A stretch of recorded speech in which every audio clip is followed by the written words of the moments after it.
ખાર ભૂમિનું. સ્વામિનારાયણ હરે સંવત 1877 ભાદરવા સુધી 8મને દિવસ સ્વામી શ્રી સહજાનંદજી મહારાજ ગામ શ્રી સારંગપુર મધ્યે જીવા ખાચરના દરબારમાં ઉત્તરાદે દ્વાર ઓરડાની ઓસરીએ વિરાજમાન હતા ને ધોળો ખેસ પહેર્યો હતો અને ધોળી ચાદર ઓઢી હતી અને મસ્તક ઉપર શ્વેત પાગ બાંધી હતી ને ઉત્તરાદે મુખારવિંદે વિરાજમાન હતા ને પોતાના મુખારવિંદની આગળ મુનિ તથા દેશ દેશના હરિભક્તની સભા ભરાઈને બેઠી હતી. પછી શ્રીજી મહારાજ બોલ્યા, જે શ્રદ્ધાવાન પુરુષ હોય અને તેને જો સાચા સંતનો સંગ મળે અને તે સંતના વચનને વિશે શ્રદ્ધાવાન થાય તો એના હૃદયને વિશે સ્વધર્મ, વૈરાગ્ય, વિવેક, જ્ઞાન, ભક્તિ આદિક જે કલ્યાણકારી ગુણ તે સર્વે પ્રગટ થઈ આવે છે અને કામ, ક્રોધાદિક જે વિકાર તે બળી જાય છે. અને જો કુસંગ મળે અને કુસંગીના વચનને વિશે શ્રદ્ધાવાન થાય તો વૈરાગ્ય, વિવેકાદિક જે ગુણ તે સર્વે નાશ પામી જાય છે. જેમ ખારભૂમિ હોય અને તેને વિશે ગમે તેટલો મેઘ વરસે પણ તેમાં તૃણાદિક ઉગતા ન હોય અને તે જ ખારભૂમિને વિશે જો પાણીની રેલ આવે તો ખાર સર્વે ધોવાઈ જાય અને જે ઠેકાણે ખાર હતો તે ઠેકાણે કાંપ ચડી જાય. પછી તે કાંપ ભેળા વડ, પીપળા આદિક વૃક્ષના બીજ આવ્યા હોય તે બીજ ઉગીને મોટા મોટા વૃક્ષ થાય છે. તેમ જેના હૃદયને વિશે પૂર્વે કહ્યા જે સ્વધર્માદિક ગુણ તે દ્રઢ હોય અને જગત સંબંધી વિષય સુખનો અંકુર પણ ઉઠે એમ ન હોય ને તેને જો કુસંગ થાય તો તેના હૃદયને વિશે કુસંગરૂપી પાણીને વેગે કરીને જગત વાર્તા રૂપિયો આવીને કાપ ભરાય. પછી તે કાપમાં કામ, ક્રોધ, લોભ, મોહ, મદ, મત્સરાદિક જે બીજ રહ્યા છે તે સર્વે ઉગીને મોટા મોટા વૃક્ષ થાય છે. માટે ભગવાનના ભક્ત હોય તેને કોઈ દિવસ કુસંગ ન કરવો. અને વળી પોતામાં કોઈ સ્વભાવ હોય અને તેને સંતનો સમાગમ કરીને સમજી વિચારીને ટાળે તો તે સ્વભાવનો નાશ થઈ જાય છે. પણ મૂર્ખાઈએ કરીને ગમે તેટલા ઉપાય કરે તોય ભૂંડો સ્વભાવ ટળે નહીં. અને મૂર્ખ હોય તે જ્યારે મૂંઝાય ત્યારે કાં તો સૂઈ રહે અને કાં તો રૂએ અને કાં તો કોઈક સાથે વઢે ને કાં તો ઉપવાસ કરે. એ 4 પ્રકારે કરીને મૂંઝવણ ટાળ્યાનો ઉપાય કરે અને એમ કરતાં જો અતિશય મૂંઝાય તો છેલ્લી બાકી મરે પણ ખરો. એવી રીતે મૂર્ખને શોક ટાળ્યાનો ઉપાય છે. પણ એમ કર્યા થકી દુઃખ પણ મટે નહીં ને સ્વભાવ પણ ટળે નહીં. અને સમજીને ટાળે તો દુઃખ ને સ્વભાવ એ બેય ટળી જાય. માટે સમજવું હોય તે જ સુખી થાય છે. અને જેમ અગ્નિની મોટી જ્વાળા હોય અને જો ઉપરથી જળ વરસે તો તત્કાળ ઓલાઈ જાય અને વીજળીના અગ્નિનો તો થોડોક ઝબકારો થતો હોય પણ તે અગ્નિ મેઘની ગટામાં રહે છે તો પણ ઓલાતો નથી. તેમ સમજ્યા વિના ગમે તેટલો વૈરાગ્ય હોય અથવા ભગવાનમાં પ્રીતિ હોય તો પણ અગ્નિની જ્વાળાની પેઠે કુસંગરૂપી જળે કરીને સર્વે નાશ થઈ જાય છે. અને સમજીને જે વૈરાગ્ય ને પ્રીતિ હોય તે તો વીજળીના અગ્નિ જેવી છે. તે થોડી હોય તો પણ નાશ ન પામે.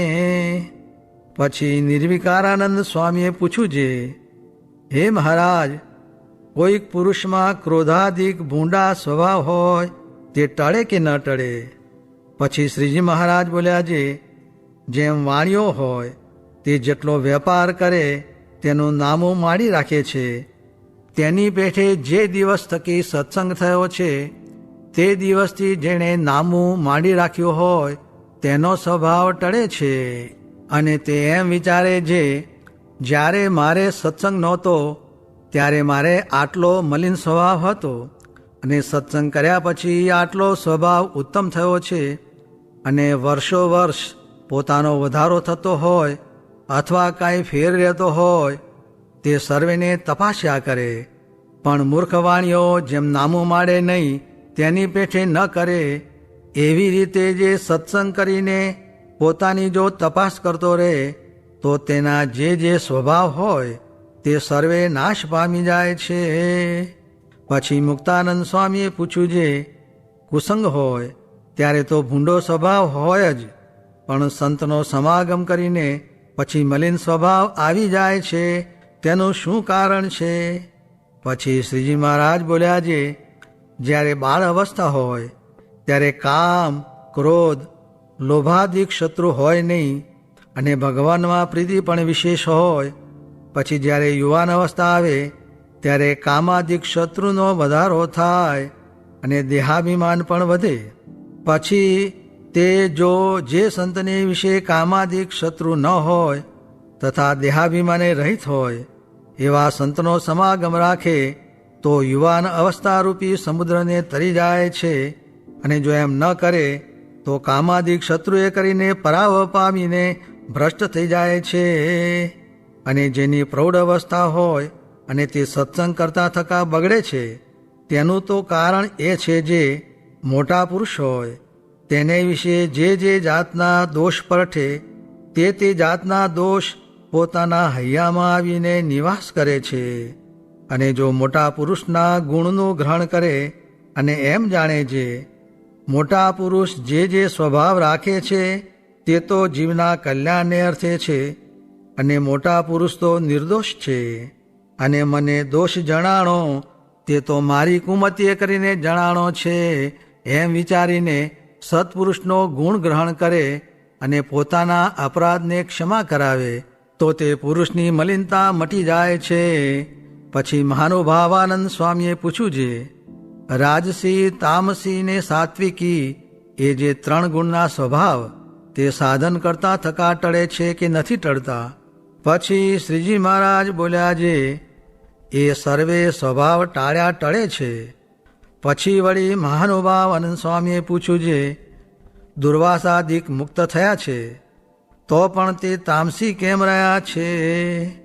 પછી શ્રીજી મહારાજ બોલ્યા, જે દુર્વાસાદિકમાં જે તમોગુણ આદિ ગુણ વર્તે છે તે તો પોતાને એ ગુણ રાખવા છે માટે રહ્યા છે, અને તે એમ જાણે છે જે કોઈ અવળો ચાલતો હોય તેને શિક્ષા કર્યા સારું આપણે તમોગુણ છે તે બહુ રૂડો છે એમ ગુણ જાણીને રાખ્યો છે.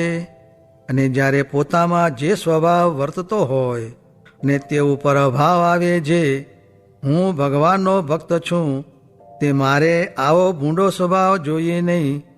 એવી રીતે દોષરૂપ જાણીને જે સ્વભાવને તજવાને ઈચ્છે તો ભગવાનને પ્રતાપે કરીને તે સ્વભાવની નિવૃત્તિ થઈ જાય છે. ઇતિ વચનામૃતમ. એ રીતે સારંગપુર પ્રકરણનું 18મું વચનામૃત જે તે થયું. અમે તપાસી જોયું તો આ જીવ કોઈ દિવસ ભગવાનને માર્ગે ચાલ્યો નથી ને સાવ નવો આદર છે, ને જીવ માત્રને ખાવું, સ્ત્રી ને ધન એ 3નું ચિંતન છે, અને એનું મનન છે, અને એની જ કથા ને એનું જ કીર્તન અને એની જ વાતો અને એનું જ ધ્યાન છે. ને તેમાં દ્રવ્યનું તો એક મનુષ્ય જાતિમાં જ છે, બાકી ખાવું ને સ્ત્રી એ બેનું તો જીવ માત્રને ચિંતન છે. કેમ જે ભગવાનની માયાનો ફેર ચડાવી મૂક્યો છે, ને એનું ચિંતન ન થાય એ તો દેવનો પણ દેવ છે, એ મનુષ્ય નથી. ને ખાવું, સ્ત્રી ને ઊંઘવું એ 3 વાતમાં ગુરુ કરવા પડતા નથી. નદીઓના પ્રવાહ સમુદ્ર સન્મુખ ચાલે છે એમ જીવીને વિષય સન્મુખ ચાલવાનો ઢાળ છે, ને તેમાંથી પાછું વળાય તો સાધુનું છે. સ્વામિનારાયણ હરે સ્વામીએ વાત કરી છે ભગવાનને ભગવાનના સાધુ એ 2 સામું જોવું, ને એ જ જોયા જેવા છે, બીજામાં કાંઈ માલ નથી. સ્વામિનારાયણ હરે સ્વામીએ વાત કરી છે આ જીવ તો વિષયમાંથી નોખો પડતો નથી, ને આ ભજન કરાવીએ છીએ તેમાં જરાક પળ 2 પળ નોખો પડે તેમાંથી નિર્ગુણ ભાવને પામી જાય. ને જીવને તો વચનામૃતમાં લંબકરણ જેવો કહ્યો છે, પણ આ વર્તમાન પાડે છે એ તો જીવ સારા હશે. ને બ્રહ્માંડમાં એવો કોઈ પુરુષ નથી જેને સ્ત્રી ન જોઈએ, ને એવી કોઈ સ્ત્રી નથી જેને પુરુષ ન જોઈએ. તેમાંથી નોખા પડવાનો તો મહારાજે એક શ્લોક લખ્યો છે જે નિજાત્માનમ બ્રહ્મરૂપમ. જેમ ગુજરાતની પૃથ્વીમાં પાતાળ સુધી ખોદીએ તો પણ પાણો ન મળે, તેમ બ્રહ્મરૂપ થવું તેમાં કોઈ દોષ જ ન મળે. સ્વામિનારાયણ સ્વામીએ વાત કરી જે કદાપી માળા ફેરવતા આવડી તેણે કરીને શું થયું, પણ જ્ઞાન જેવો તો કોઈ માલ જ નથી, ને જ્ઞાન વિના તો સર્વે કાચું છે. સ્વામિનારાયણ હરે સ્વામીએ વાત કરી જે પ્રથમ પ્રકરણનું 16મું વચનામૃત વંચાવી વાત કરી જે ભગવાનને સંત જે વચન કહે તેમાં સંશય કરવો એમ પણ નહીં, તેમ સંશય ન કરવો એમ પણ નહીં, એમાં જ્ઞાન જોઈએ. સ્વામિનારાયણ હરે સ્વામીએ વાત કરી જે આપણે તો આત્મા છીએ, બ્રહ્મરૂપ છીએ, ને હમણાં કાંઈ દેખાતું નથી પણ દેહ મૂકીને દેખાશે. અને ભાગવતમાં કહ્યું છે જે યશ્ચ મૂળથકો મને જાણે છે તેને બીજું કાંઈ જાણવું રહેતું નથી. ને આપણો મહિમા તો બહુ મોટો છે, ને દેહમાં દોષ હશે તો તેને મૂકીને ભગવાનની સેવામાં રહેવું છે, પણ ભગવાન મળ્યા છે તેને બીજે રહેવું નથી. ને આપણી મૂડી દેખાડે તો ચકી જવાય, ને કોઈને ગાંઠે નહીં. વિશ્વરૂપાનંદ સ્વામી કોઈને ગાંઠતા નહીં, મહારાજને પણ ગાંઠતા નહીં.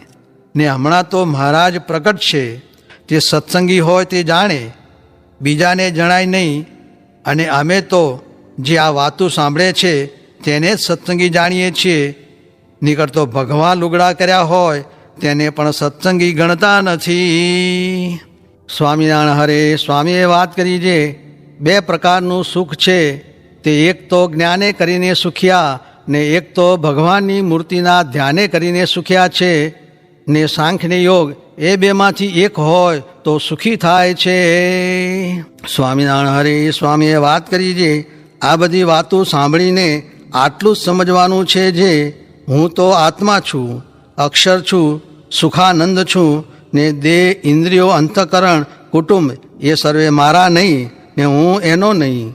હું તો ભગવાનનો છું ને ભગવાન મારા છે. આટલું જ અનેક પ્રકારની વાતો સાંભળીને સમજવાનું છે. સ્વામિનારાયણ હરે સ્વામીએ વાત કરી જે ઘરેથી આવે ત્યારે બે પ્રકારની તાણ હોય છે, તે આ લોકની ને પરલોકની. તેમાંથી એક તાણ રહે, પરલોકની તાણ રહે એવા તો વિરલા.